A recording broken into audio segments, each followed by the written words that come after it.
गांधारी का महाभारत की कथा में बहुत महत्व है। संसार की पतिव्रता देवियों में उनका विशेष स्थान है। ये गांधार नरेश गंधर्व राज सुबल की पुत्री होने के कारण गांधारी कहलाई। शकुनी इनके भाई थे। इन्होंने कौमारावस्था में भगवान शंकर की आराधना करके उनसे 100 पुत्रों का वरदान प्राप्त किया था।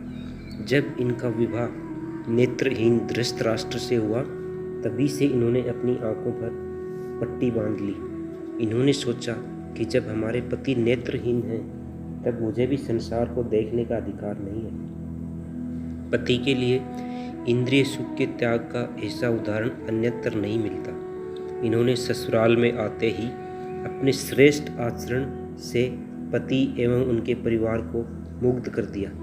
देवी गांधारी पतिव्रता होने के साथ अत्यंत निर्भीक और न्यायप्रिय महिला थी। इनके पुत्रों ने जब भरी सभा में द्रौपदी के साथ अत्याचार किया, तब इन्होंने दुखी होकर उसका खुला विरोध किया।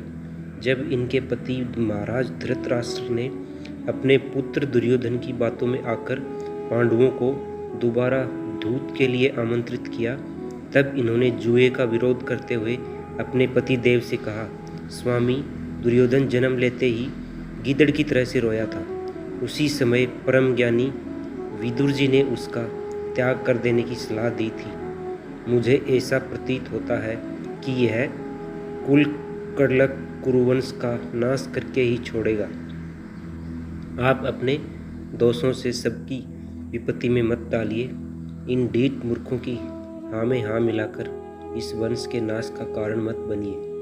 कुलकुड़म दुर्योधन को त्यागना ही श्रेष्ठकर है।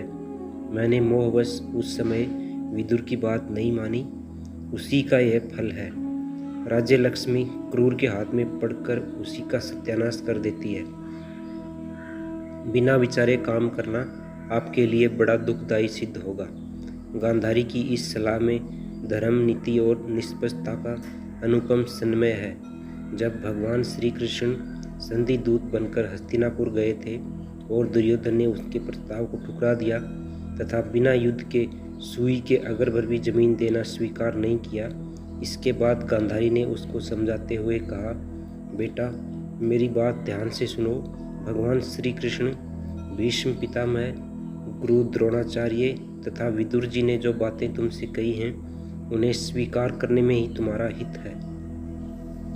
जिस प्रकार उद्दंड घोड़े मार्ग में मूर्ख सारथी को मार डालते हैं, उसी प्रकार यदि इंद्रियों को वश में न रखा जाए तो मनुष्य का सर्वनाश हो जाता है। इंद्रियां जिसके वश में है, उसके पास राज्य लक्ष्मी चिरकाल तक सुरक्षित रहती है। भगवान श्री कृष्ण जी और महारथी अर्जुन को कोई जीत नहीं सकता। तुम कृष्ण की शरण लो। महाराज युधिष्ठिर आदि पांडवों का न्यायोचित भाग तुम उन्हें दे दो और उनसे संधि कर लो। इसी में दोनों पक्षों का हित है। युद्ध में कल्याण नहीं है। दुष्ट दुर्योधन ने गांधारी के इस उत्तम उपदेश का ध्यान नहीं दिया, जिसके कारण महाभारत के युद्ध में कौरव पक्ष का संहार हुआ। देवी गांधारी ने कुरुक्षेत्र की भूमि में जाकर वहां महाभारत के महायुद्ध का विनाशकारी परिणाम देखा। उनके 100 पुत्रों में से एक भी पुत्र शेष नहीं बचा। महाबली भीम आदि पांडव तो किसी प्रकार भगवान श्री कृष्ण की कृपा से गांधारी के क्रोध से बच गए, किंतु भाविवश भगवान श्री कृष्ण को उनके शाप को शिरोधार्य करना पड़ा और यदुवंश का परस्पर कलह के कारण महाविनाश हुआ।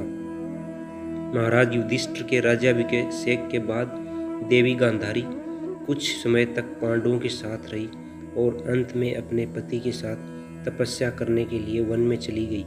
उन्होंने अपने पति के साथ अपने शरीर को दावाग्नि में भस्म कर डाला। गांधारी ने इस लोक में पति सेवा करके परलोक में भी पति का सानिध्य प्राप्त किया।